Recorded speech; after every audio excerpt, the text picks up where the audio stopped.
Bonjour à tous, bonjour à toutes, merci de votre fidélité. Nous sommes bien sûr Radio Fréquence Atlantique avec ses trois longueurs d'onde, 88.3, 93.6, 105.9.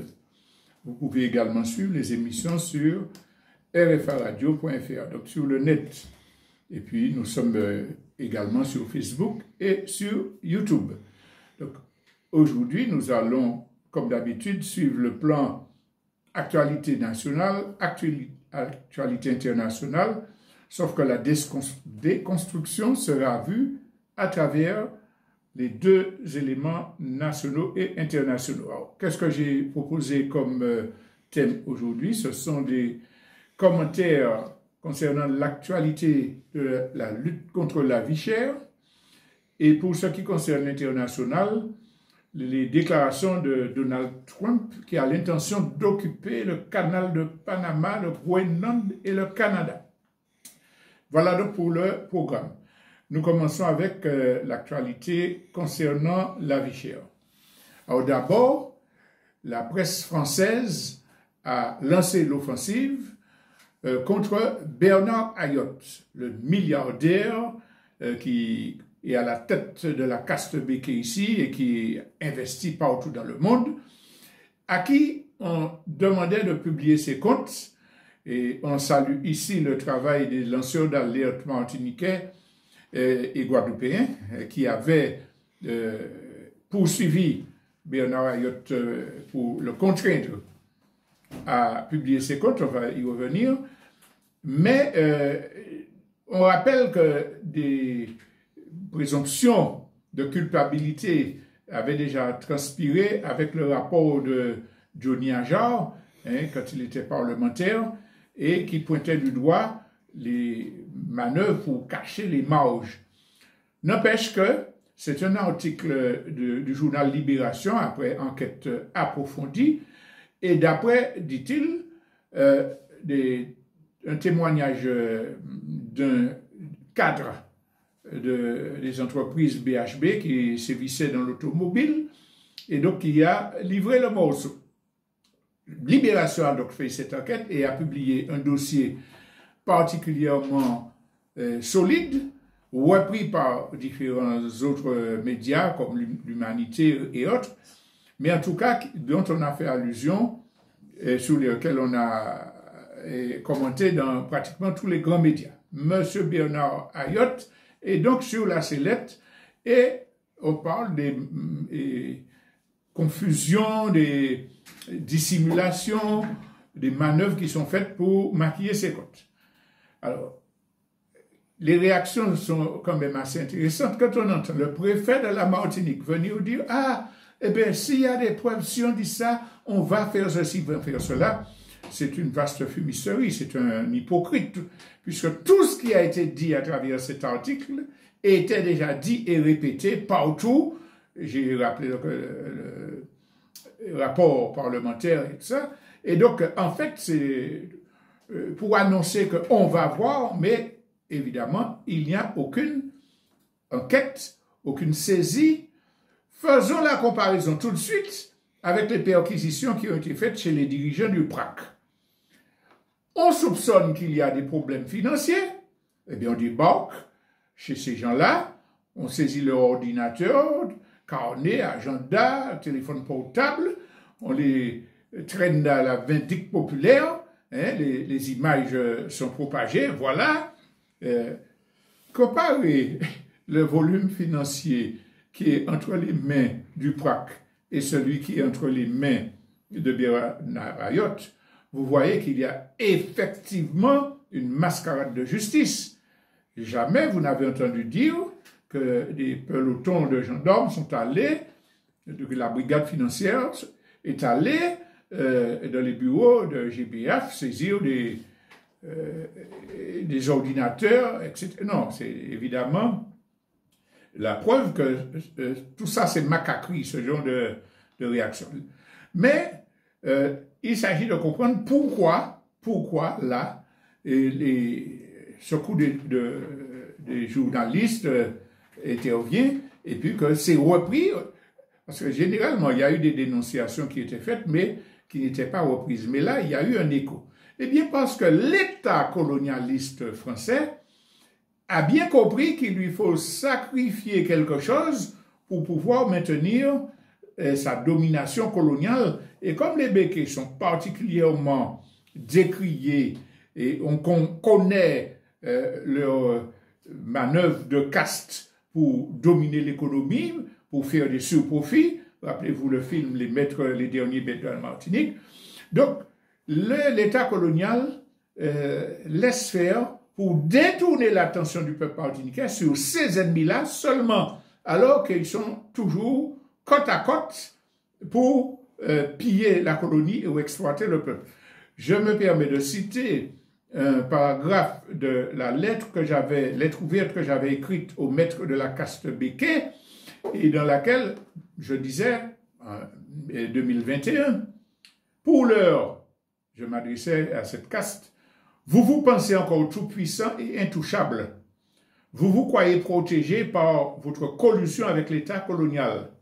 C'est vrai que celui-ci a toujours été votre bouclier, prêt à envoyer son armée à battre vos ouvriers en grève, à traîner en justice toute personne portant atteinte à vos intérêts. Et je continuais plus loin, mais sachez que l'État français, qui n'a pour vraie famille que les multinationales, n'hésitera pas à vous lâcher quand votre situation deviendra ingérable. Certes, 1 ou 2 milliardaires sauront tirer leur épingle du jeu, mais combien d'entre vous se retrouveront, le moment venu, seuls face au tribunal de l'histoire? J'écrivais cela en 2021, c'est ça qui se passe. Le pouvoir colonial français détourne, laisse attaquer les Békés pour pouvoir dire, on va vérifier, on va voir, mais nous faisons notre part, etc. Ça ne doit pas tromper qui que ce soit qui connaît la lutte. C'est une manœuvre et il faut continuer à combattre les deux également. La caste qui domine notre économie et l'État pouvoir colonial sont complices. Mais pour revenir à la question de la vie chère, vous avez vu comme moi-même une campagne faite dans les médias. Ah, la grande distribution tient ses promesses. On a baissé les prix et on vous a montré des affichettes, ça coûtait 7 €, maintenant ça coûte 6 €. Et puis il y a 3 000 ou 6 000 produits concernés. 7 000. 6 000 à peu près produits concernés. Mais dès le départ, quand le PRAC a commencé son offensive en disant il faut baisser les prix des produits alimentaires, c'est par là qu'on commence, c'est ça qui fait que les gens ne mangent pas. Nous avions expliqué très clairement que c'était une illusion, que ça ne correspondait absolument pas aux revendications qu'il fallait mener, puisque, et nous l'avions expliqué, 1. On baisse des prix sur des produits de moindre qualité. 2. Il reste des produits beaucoup plus chers dans les mêmes familles de produits que ceux qui ont de l'argent peuvent continuer à se payer. Et troisièmement, que de toute façon, ils vont se rattraper sur tous les autres prix, même en avance. Avant la baisse de février, j'avais déjà commencé à baisser les prix. Et puis évidemment, vous voyez que c'est vraiment se faire des illusions, c'est être naïf de croire que la grande distribution, parce qu'on lui a donné une injonction, va baisser les prix de quelques produits et puis ne pas se rattraper massivement. Vous avez vu le prix des pièces détachées, enfin bref. Mais il n'y a pas que la grande distribution. Si on prétend lutter contre la vie chère, ce n'est pas quelques produits alimentaires de première nécessité, c'est un bloc, c'est toutes les dépenses qu'on a à faire quand on a de très maigres revenus. Et la grande distribution se rattrape sur les autres produits, mais 2, l'État continue à matraquer les populations, notamment les populations les plus vulnérables. Vous avez entendu les polémiques qui se font concernant le budget de la France qui est en déficit et le refus total du gouvernement d'accepter quelques diminutions de la pression sur les malheureux, c'est le budget qu'il faut équilibrer, l'obsession de ces gens-là. Mais en même temps, qu'est-ce qu'on apprend? On apprend que l'État français va augmenter la taxe sur les billets d'avion, soi-disant pour lutter contre des problèmes de pollution. C'est une hypocrisie, parce que ça ne change rien à la question de pollution. Tiens, petite parenthèse. Vous vous rappelez qu'on avait enlevé les sachets en plastique de la grande distribution pour lutter contre la pollution? Vous vous en souvenez, pardon. Mais qu'est-ce qui se passe maintenant? On a enlevé des sachets de plastique, on vend massivement des cabas, et on continue à vendre des sachets en plastique. Si vous voulez partir avec un sachet en plastique, vous payez plus cher. Ça veut dire qu'on n'a pas enlevé de sachets en plastique. On a fait que des malheureux paient les sachets en plastique que la grande distribution va continuer à écouler. On voit bien que cette histoire de lutter contre la pollution, c'est un prétexte pour voler, pour accentuer la pression. Donc, taxe sur les avions. On a vu dans les médias cette semaine-là encore que l'État français va augmenter les prix des produits sucrés, des sodas, etc. en Polynésie. Polynésie qui a des pouvoirs d'autonomie. Soi-disant. Donc les gens qui croient que en demandant un petit peu on va pouvoir lutter contre la vie chère sont démasqués à travers cette affaire-là. Donc, l'État français augmente, soi-disant pour lutter contre l'obésité. Mais il y a des gens qui vous disent, bon, ben, je suis addict, je vais continuer à acheter plus cher. Mais ça ne va rien changer. Quand je prends cet exemple, taxe avion et sucre, c'est pour dire que les prix vont continuer à augmenter. Aïe, aïe, aïe, il fallait demander l'alignement des prix sur la France pour être de bons Français. Alors, quand la France augmente ses prix, on va aligner aussi, augmentons. Le manque d'approfondissement de la préparation des revendications se fait manifeste ici. Mais ce n'est pas fini. L'État annonce là maintenant qu'on va baisser l'exonération qui existait sur les pensions de retraite. On a des pensions de retraite, on était exonéré d'un certain pourcentage, justement par rapport à la vie chère.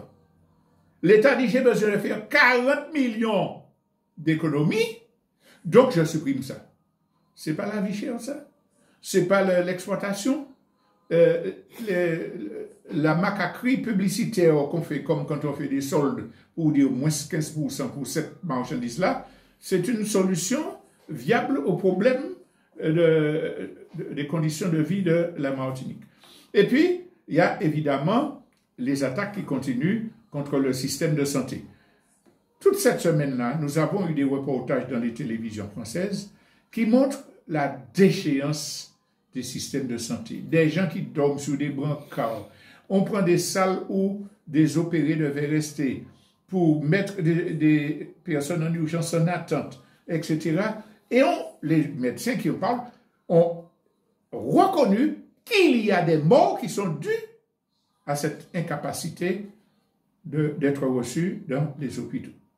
État développé, État qui donne des leçons, État qui doit présider à notre développement. N'empêche que ces témoignages-là nous ont bien montré le sabotage du système de santé qui, évidemment, se répercute ici.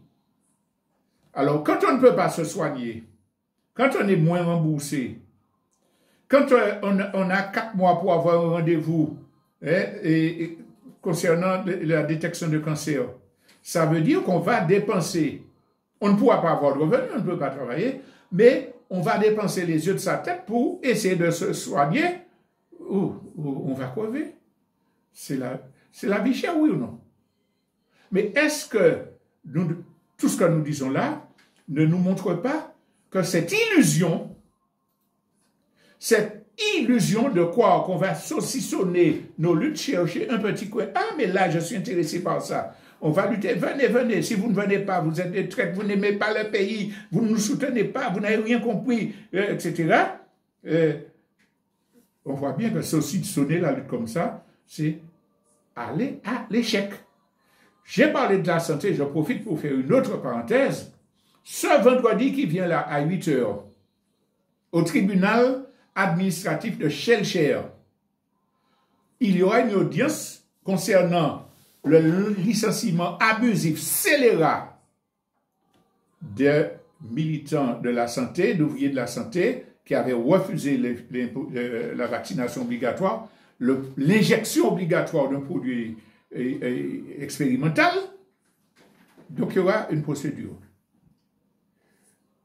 Si nous n'allons pas massivement soutenir ces gens-là qui sont attaqués parce qu'ils font un travail de sauvetage de la santé de notre peuple, est-ce qu'on pourra donner des leçons aux autres pour dire, mais vous ne venez pas quand je fais un meeting ou quand je fais cela?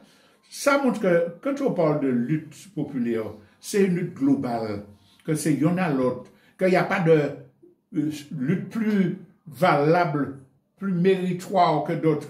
C'est une lutte commune, avec une réflexion commune qui va sauver notre pays. Tout le reste, c'est de l'agitation stérile. Et donc, vendredi, ces gens-là sont menacés de licenciement. Nous savons ce que c'est que le système de santé de Martinique. Nous n'avons pas suffisamment de personnel. Les gens qui travaillent dans la santé sont obligés de démissionner, de changer d'activité. Au moment du Covid, les persécutions qui ont été faites contre le personnel hospitalier ont eu pour conséquence que de nombreuses infirmières et infirmiers ont laissé ça tomber et font des activités de jardinage, de vente de produits, etc. Ce n'est pas parce qu'elles n'aiment pas leur travail. C'est parce que, elles sont méprisées, elles paient des impôts qui ne leur permettent pas de vivre, et il n'y a pas de reconnaissance. Donc, menacées d'être licenciées parce que ils sont menacés d'être licenciés parce qu'ils refusent, d'après leur droit fondamental, de contrôler leur vie, une injection. Ça, c'est pour le public et le privé. Combien d'infirmières et d'infirmiers libéraux envisagent de laisser ces gens-là qui vont dans tous les trous de la campagne aider notre population qui ne peut pas aller à l'hôpital, on en a parlé. Et puis, le gouvernement français, ses succursales, ose licencier des gens qui ont refusé, qui n'ont commis aucune faute, qui n'ont pas volé d'argent, qui n'ont pas maquillé des comptes de milliards de sociétés, les licencier parce qu'ils ont refusé une injection d'un produit expérimental. On ne parle plus des effets secondaires du vaccin. Il y a des procès partout parce qu'il y a des morts et des maladies graves partout chez des gens qui ont reçu le vaccin alors que ces gens-là étaient en bonne santé. Alors, on nous pas aller et supporter ces Mamaïta-là qui, soit dit en passant, étaient sur le port et dans le village de la Résistance. J'arrête sur ma grande parenthèse sur la santé, parce que je pense que c'est un élément important, et je veux revenir sur le système, parce qu'on a dit que c'est le système. On a parlé de santé, on a parlé de retraite, on a parlé de vie chère. Et puis il y a l'autre problème, le dérèglement climatique. Est-ce que vous avez vu ce qui s'est passé en Catalogne avec les inondations, les coulées de boue? Les gens ne seront pas indemnisés parce que les assurances ont dit, nous nous retirons. Est-ce que vous avez vu ce qui s'est passé, ce qui se passe en Californie avec les incendies? Parce qu'on parle des villas, des grandes vedettes, etc. Bon, oui, c'est triste, il y a du cas. Mais on ne parle pas de tous les quartiers où les gens ne sont pas des stars et ils n'ont rien, aucune issue pour se reconstruire. Mais même les grandes vedettes commencent à s'arracher les cheveux parce que les assurances encore, elles, décident, ah non, je ne vais plus rembourser, je ne vais plus assurer. Mayotte, partout, en Martinique, après un certain nombre de situations sociales, les assurances disent, nous n'assurons plus. Elles s'en vont. Elles qui ont toujours et qui continuent à faire des milliards et des milliards de profits distribués aux actionnaires. Alors, vous pas ni l'argent pour construire. Si vous faites un effort pour faire un petit cahier, cyclone crasé, vous ne pouvez pas assurer. C'est le système. Comment peut-on venir nous dire encore, sauf si on a des arrière-pensées politiciennes, quand on sait tout cela, comment peut-on venir nous dire encore, il faut demander au gouvernement français, monsieur, s'il te plaît, ne nous fais pas de méchanceté, donne-nous un petit manger. Comment on peut nous dire, bon, on va demander un petit morceau d'autonomie, comme ça on va pouvoir dire, et voilà ce qu'on veut, comme si le gouvernement français va dire, bon, maintenant que vous avez donné un petit peu d'autonomie, je vais vous donner ce que vous devriez avoir. Quand c'est expliqué, toute personne censée comprend cela. Donc, la question c'est, si je n'avais pas compris et que maintenant je réalise cette affaire-là, je m'organise pour lutter avec mon peuple massivement pour avoir le pouvoir politique, l'indépendance politique, la souveraineté qui me permettront de changer ma vie, de faire des choix différents que les choix ultralibéraux, que les choix budgétaires, de choisir mes fournisseurs qui me livreront des prix moins chers, etc. C'est ça. Si je continue à dire, eh bien non, ouais, c'est vrai, j'avais pas compris, il y a des problèmes. Mais maintenant, comme je comprends là, eh bien le problème c'est qu'il faut enlever les vieux républicains pour mettre des jeunes républicains. On va faire un nettoyage électoral.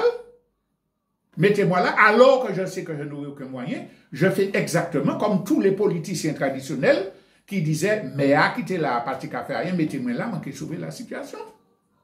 C'est de l'opportunisme politicien. La situation est trop grave pour qu'on ferme les yeux et qu'on accepte de couvrir par le silence ces ambitions politiciennes. Aujourd'hui, il nous faut nous organiser pour lutter contre le système.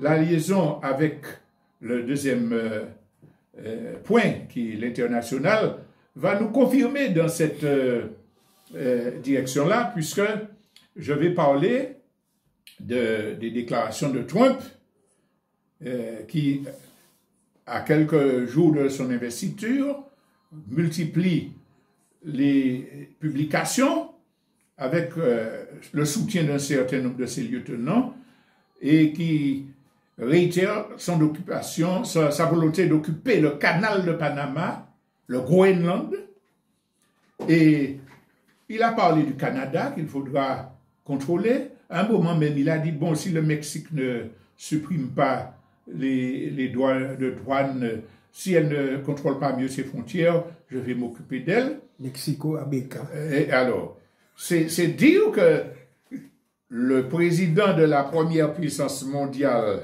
disposant des manettes de l'économie à travers le dollar, disposant de la plus grande armée, etc. D'accord. Bon, maintenant, j'ai dit ce que je voulais, j'ai menti, j'ai injurié, je suis redevenu président. Donc ça marche. Eh bien, je vais continuer la même chose pour que l'extrême droite, les multinationales, les fascistes puissent dominer le monde. Et on lui a demandé s'il allait recourir aux forces armées pour cela. Il a répondu, je ne peux pas vous l'assurer.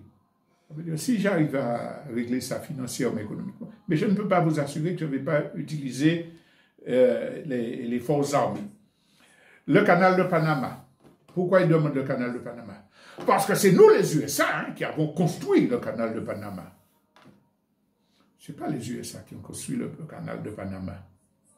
Ce sont des milliers et des milliers de travailleurs, de travailleuses qui ont creusé dans des conditions abominables qui mouraient en grappe à cause d'épidémies, et des milliers de Martiniquais ont construit le canal de Panama. Mon oncle. Le tonton de Yvon Sérénus était dedans. Merci Yvon. Et puis, il y a toute une communauté de Martiniquais qui s'est établie au Panama. Mais il n'y avait pas que les Martiniquais, il y avait des gens de... C'est eux qui ont construit. Ce que les États-Unis ont fait, c'est imposer au Panama, en tant que puissance, le fait qu'ils décidaient de faire construire un canal pour pouvoir contrôler le commerce international. Mais c'est sur le Panama qu'on a pris des tirets pour faire ça.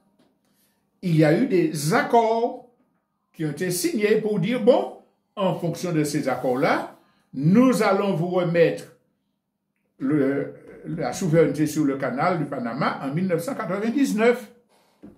C'était prévu.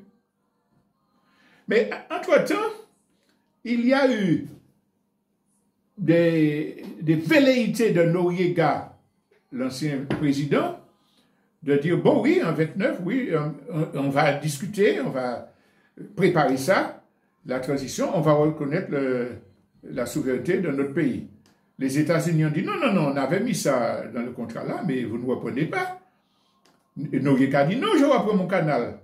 On a envoyé l'armée américaine qui a tué 4000 personnes dans les quartiers populaires pour kidnapper Noriega, l'emmener, en disant que, ouais, il faisait du trafic de drogue, en oubliant de dire qu'il travaillait pour la CIA auparavant. Crime contre l'humanité. Il a commis des crimes contre l'humanité. Donc, il y a eu cet épisode-là, et puis il y a eu quand même un président qui a dit, bon, ben, on va négocier, on va donner la souveraineté, bon, mais on va continuer à s'entendre et à commercer. Et il y a un accord qui a été signé en 1977, qui a conduit à accepter le retour du Panama. Alors cet accord-là, c'est avant l'épisode Noriega, il faut dire. Trump déclare, non, non, non, je ne respecte plus ça, je vais reprendre le Panama. Je vais récupérer. Si ce n'est pas du fascisme impérialiste, qu'est-ce que ça peut être? Mais le Canada, Trump décide que je veux que le Canada devienne le 51e État des États-Unis. Ah, oui, oui, c'est prêt, c'est nous, c'est stratégique. Le Groenland, j'ai besoin de ça parce qu'il y a avec la fonte des glaces, on pourra avoir des exploitations de mines de produits rares. Et puis, stratégiquement, ça permettra de contrôler la Russie. Le Groenland, c'est un État autonome dépendant du Danemark. Alors, l'un et l'autre, on ne dit pas question, etc. Mais c'est pour dire la philosophie de Trump. Et puis, on continue pour faire bonne mesure. Trump, je citais, nous exigeons de ces pays qu'ils s'engagent à ne pas créer une nouvelle monnaie des BRICS, ni à soutenir une autre monnaie pour remplacer le puissant dollar. Trump qui parle. Il parle donc des BRICS. Brésil, Russie, Chine, Inde, Afrique du Sud, qui ont créé une nouvelle dynamique économique qui est appelée à s'élargir et qui envisage de changer les moyens d'échange pour ne pas être soumis au dollar. C'est la souveraineté de base de tout État. C'est la législation internationale la plus respectable, la plus acceptée. M. Trump dit, si ils ne prennent pas le dollar, j'impose 100% de taxes sur tous les produits qui viennent des BRICS. Il ne pourra pas faire ça, mais bien sûr. Mais ça nous montre l'idée. Et alors, il faut quand même ajouter, quand on parle de ce phénomène-là, du rôle de Elon Musk, l'homme le plus riche de la planète, qui a aidé Trump à revenir au pouvoir, qui possède SpaceX, une société qui envoie des fusées qui possède Tesla, qui fabrique des automobiles, qui a racheté Twitter pour faire X, réseaux sociaux qui s'imposent et qui fait des gens être élus aux élections par la manipulation.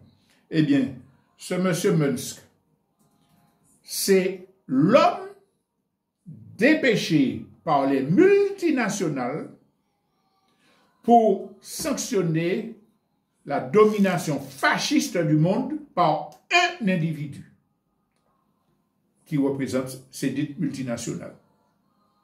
Ce monsieur-là dit, je vais donner 100 millions à l'extrême droite en Angleterre, au Royaume-Uni, pour préparer les élections. Bon, je vous appelle à voter pour l'AfD en Allemagne, extrême droite raciste, sioniste, etc., anti-sioniste, anti-palestinien, etc. Je vous appelle à voter.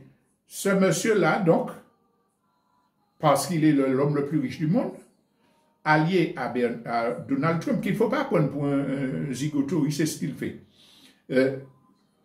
s'oppose à la démocratie représentative des autres pays occidentaux.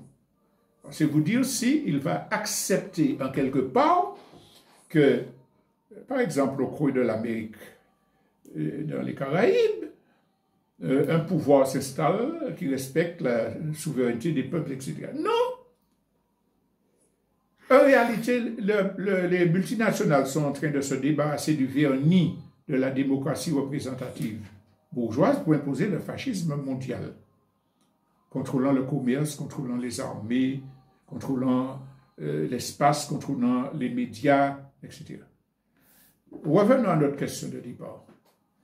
Nous allons continuer à faire des jets macaques pour dire « je vais sauver le pays, suivez-moi, je connais le chemin, élisez-moi, je vais parler au français, etc. » Mais nous ne, vraiment, si c'était pour s'amuser, on aurait pu dire, bon, c'est des cas de figure. C'est notre vie, c'est la vie de notre famille, c'est la vie de notre pays, c'est la vie de l'humanité qui sont en train de se jouer.